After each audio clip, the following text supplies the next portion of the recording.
Hey guys, welcome to Afrispective, the youth perspective of the things that are happening all around our great continent of Africa. Who am I talking to today? Well, hi Muhammad. My name is Oluwayemisi Olrunwunmi, and I'm very, very excited to be speaking out to you live. Hi, I'm Maryam Abdulrazaq, and I'm equally excited to speak to you today. Thanks for having me. Nice. Thanks for coming on. So let's start off with Uganda. In Uganda, recently, President Museveni, who's been in power since 1986, has arrested 2 presidential aspirants. One of them was a former prime minister who he took down in 2014. They used to be great friends, but you know, once people get in power for too long, you know, it just gets you know, really heated. Really heated. Yeah. And then another one is someone who ran for president 4 times in a row. Wow. You know, these people, both of these individuals were in meetings with their supporters, and they were arrested. So the former prime minister, Muhammad Musah, you know, was the challenger to President Yoweri in the last election, and basically, you know, he was with his people in a town off the coast of Kenya, and he was arrested for you know, going into, you know, basically campaigning, which is illegal in Uganda. Yeah. So how can you have a democracy if you can't campaign? I think you're asking all the right questions, to be honest. People these days just seem to be so power hungry. And I think that, first of all, Nkurunziza manipulated his Museveni, yeah, sorry, manipulated his supporters into supporting his run for this next term. But I think it's so crazy that he's going to stop all other individuals who will run. What do you think, Maryam? Well, every leader, like every politician, Africa, Nigeria, everywhere in the world, they get addicted to power. It's a thing. Like, that's why you have governors who run 2 times, and then because they can't run again, they run for Senate. And after that, like, it's crazy the way these people are. But for you to go as far as saying people, you can't have opponents to campaign, that's ridiculous. Yeah, it's absolutely insane. Like, it gets you know, people all around the you know, society into this warped way of thinking. This is a statement from the police, one of the policemen who arrested him. I am telling you, I am the police, and I have arrested him. He has to stick to what the law requires. There's no going to Mbali. He's now under incarceration. So it's like, even you know, someone who has political power can't even go to a town and, you know, talk about, you know, what's going on in the country. How can we make our country better?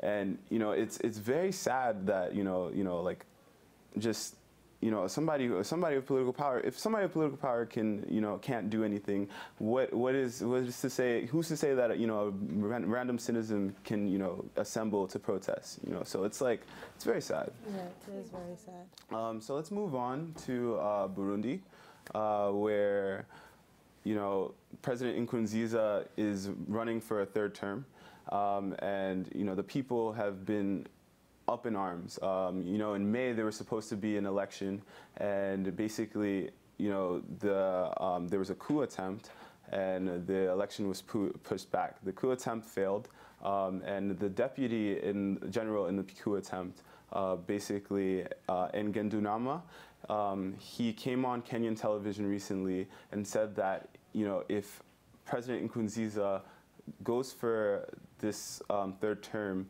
he will start a civil war. And this has caused a lot of, you know, tension within the country, and, you know, already 100,000 individuals in the country have fled. So what do you guys think? Well, like we were saying earlier, these people get power hungry. They get addicted to it. They don't want to leave. And I think it's a it's a crazy idea to want to start something this big, which I think it's it's warranted for, but we just have to deal with this in Africa in general, that we can't truly have democracy. We can't truly have it, no matter how much we think it's just an idea to us. Especially to comparing Nigeria to some African countries, I like to think there's a lot we've achieved, and because it's a crazy idea. Like, why do you want to?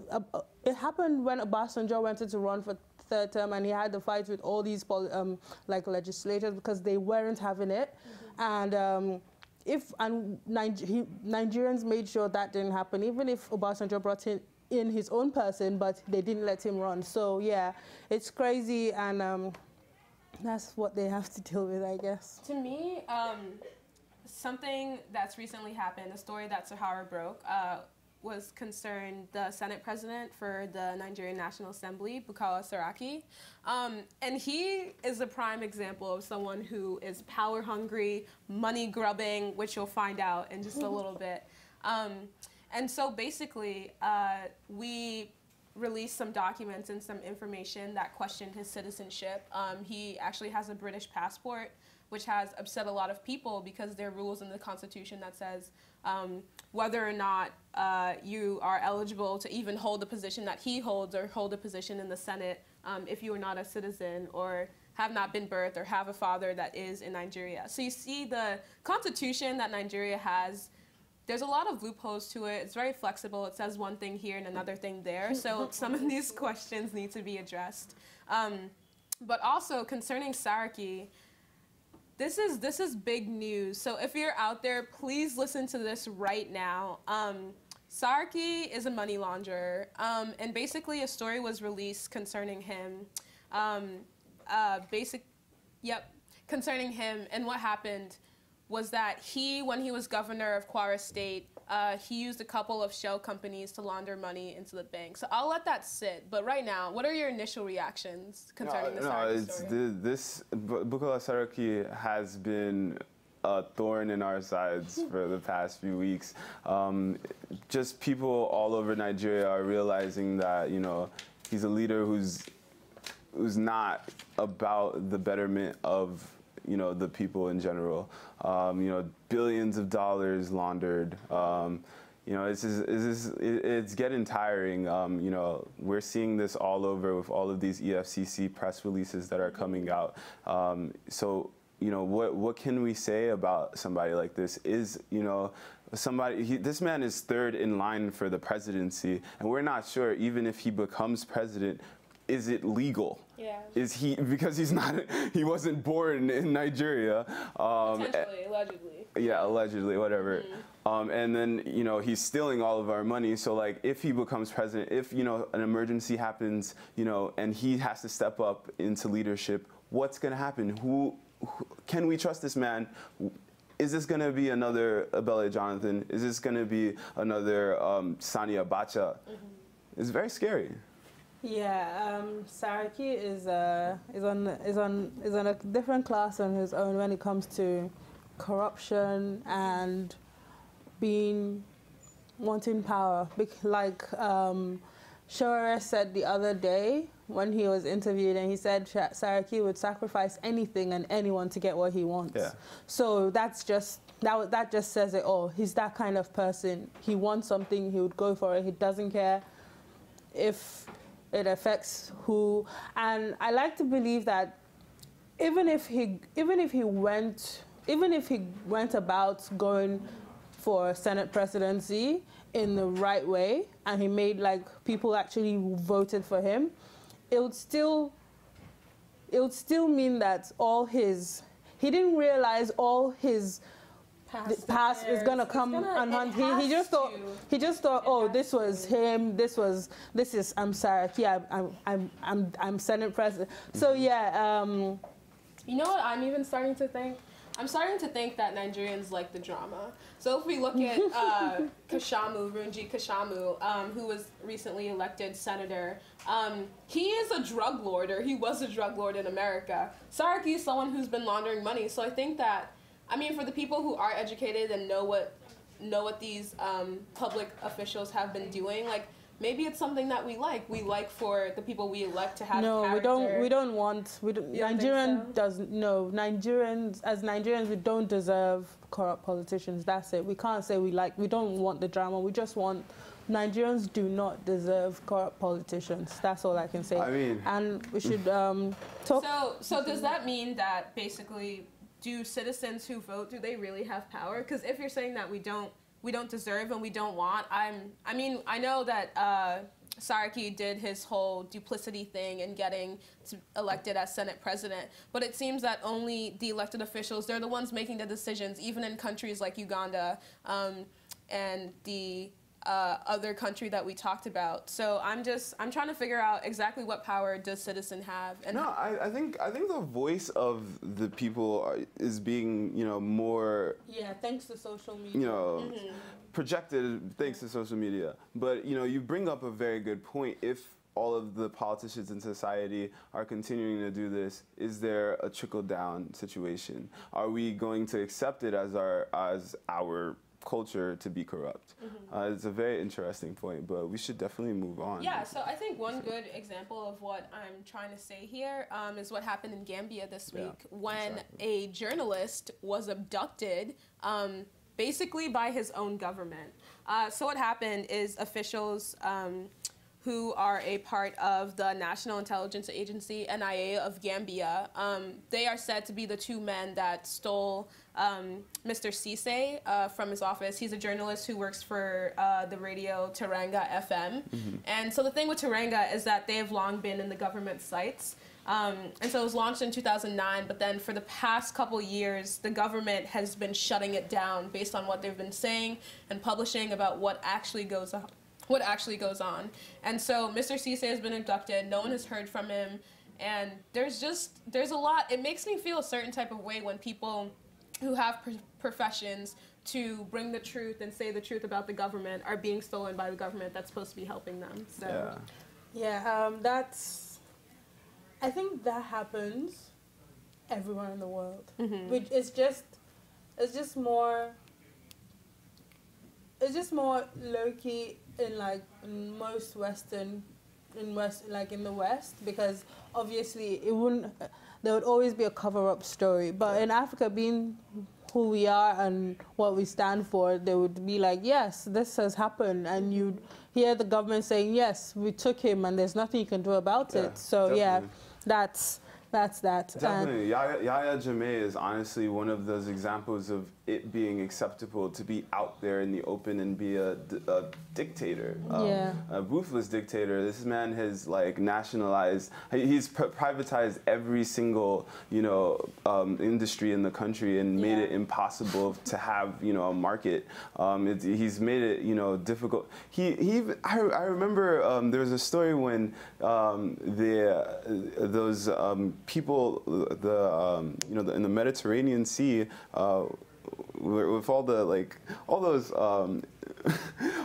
those rescued, all of those people who were supposed to be rescued, they were supposed to be on the rescue ships, and most of them were Gambians, and he said that these Gambians were not real Muslims, and that's the reason why they were and it was just, Gambia has a long history of impunity, and it's having people in power like Mr. Jammeh.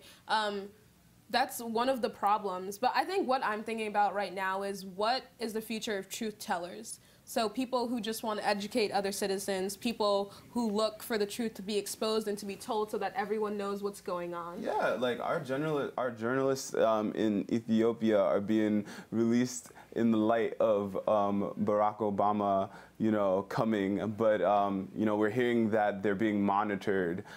So as soon as Barack Obama leaves, they're gonna go back into jail. Back into prison. So it's very interesting. There's a show going on in the world of politics. It really is. Yeah. So Boko Haram. Yeah. So the Chibok Girls, they're still gone. They're still gone. But the Bring Back Our Girls movement recently was able to get into Asorok and be heard by the president.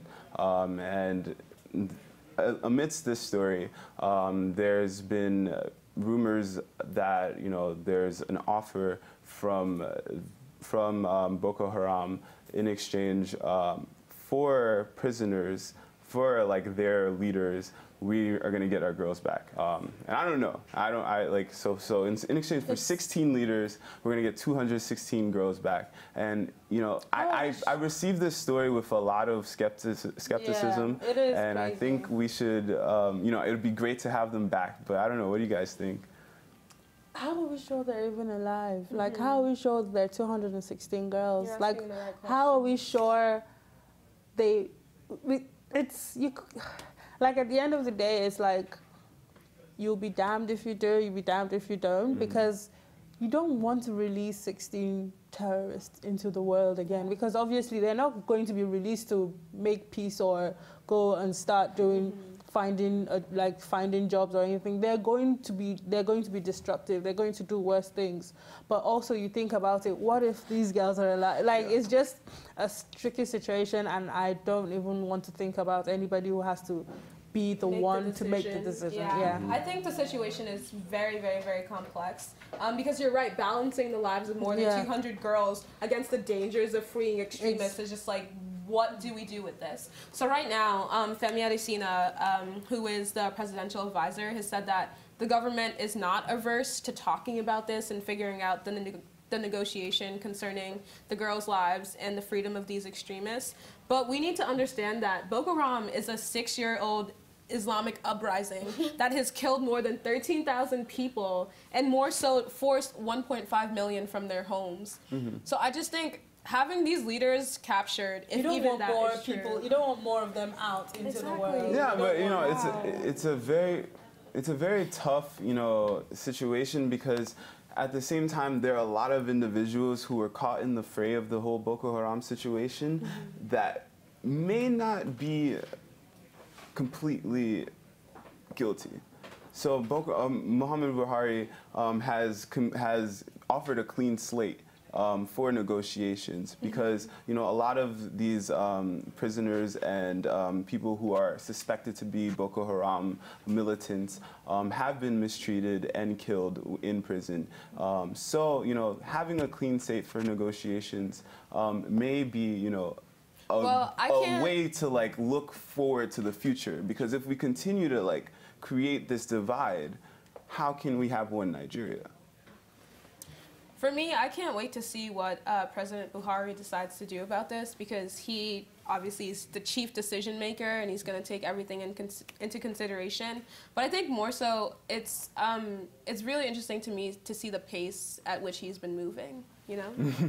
Yeah, well, that has been, on social media especially, that has been the most talked about. Like, whatever happens, you either find people talking about if he's going fast enough or if he's going slow. And to be honest, I think we've never had a leader come in and in less than 2 months, like, do the amount of things that he has done. Okay, yes, I get insurgency is still a problem. It's even getting worse. But as far as making sure refineries start running, as far as getting salaries paid, Cutting reductions, cutting not accepting the found vehicles, Jonathan Bond. And people complain that, oh, he hasn't appointed ministers. What are these ministers? These ministers buy their offices. They buy it for as much as 30 to 50 million naira. And they are guarded, they're surrounded by the godfathers of Nigeria, who obviously put them to milk the country.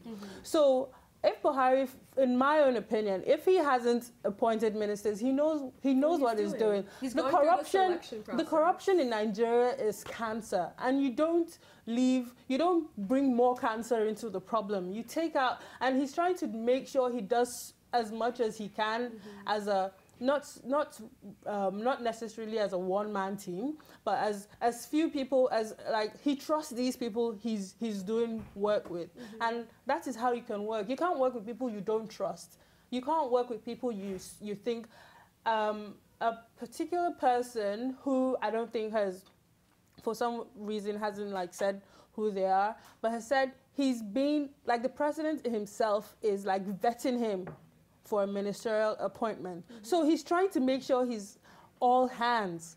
because Nigeria is a rut, and Buhari is trying as much as possible to just try to move things as swiftly as he can, but in the right way. In the right way, because do you want somebody who people expected Buhari to come in and arrest, but you can't do that. You have to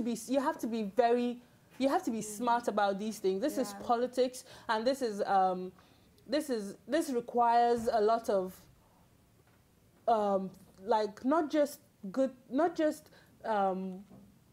forward-mindedness, but it requires a lot of, you have to be slow as well. You have to take your time. You have to take a few steps back and take it all in. And the disaster that Nigeria is, he's trying to make sure it becomes better. So, in my opinion, yes, Buhari, you might, like, in the bigger picture, people think, oh, he's not doing anything. But I think underneath it all, there's just so much he's doing. Yes, there's so many things that would be out of his hands that he can't control. Who can control Boko Haram? Yeah. It's a terrorist group that only God knows who they are or what they are or who is like behind them. So it takes a lot of tactics and to get this under control. Yeah. And I think he's trying as much as possible to do that. 16 years of incompetent democracy takes a long time to fix up. Exactly. So like I've heard that he's in an analysis paralysis, just looking at so many things and just not knowing, not being afraid to make decisions. It can kind of be looked at as that. But the thing is that if you're trying to select some ministers, I mean, if something happens, within the finance industry or the oil industry, we need to be able to talk. The media needs to be able to talk to certain individuals. So that's why I'm hearing that, Buhari needs to hurry up and pick these ministers. I mean, like, it's great that, he's paying these salaries to these workers and, he's making all of these changes. But I think that it's essential for us to, like, we need people in the executive. We need executives in the executive. But what if he puts people? That's the thing. I'm not saying he shouldn't do it, but the way he's going about it, we have to remember this guy is military, and this guy is smart. I'm not saying he's the smartest person in the world. I'm just saying he knows what he's doing. What if he brings someone in and the person is not exactly. What if, and then do you want him to start hiring and firing? No, he's trying to make sure he sets things in order in a situation that, for instance, when you want to rent out your place, you arrange it and you rent it out. You put it in a certain way that when people come and stay, then this is not the way. This is not supposed to be like. You get it. So he's trying to put everything in order before he gets people. Okay, this is what you're coming into, and this is. Like he's going to be that kind of president that he's going to be aware of every market. So I don't know. I definitely believe that he's taking things in stride. But like you're saying, I think that what he's doing is completely justified with the history. Exactly, especially with Nigeria. Yeah. Nigeria. It's ridiculous. No, it's ridiculous. So I mean, he's coming to DC July 20th, and if he comes and talks to President Obama. Where's your petroleum minister? What is he gonna say? What did the last petroleum minister do? There's individuals. He definitely knows some individuals who are honest-minded and won't steal. Like it doesn't take long to figure out if you're corrupt or not. So let's just figure that out. I don't think that. Haven't we just discovered this thing about SaharaTV? How come no one knew that before now? I mean, SaharaTV was he was a governor in the past, and there's been reports. But still, I think what we need to understand is that it takes time to lead a country in the midst of the historical, distorted past and corrupt things that people have done. No, Nigeria. So we need to give Buhari the space to all right, guys, maybe next week President Buhari will select some ministers. But until then, this has been Afrispective. Thanks for joining us. Bye.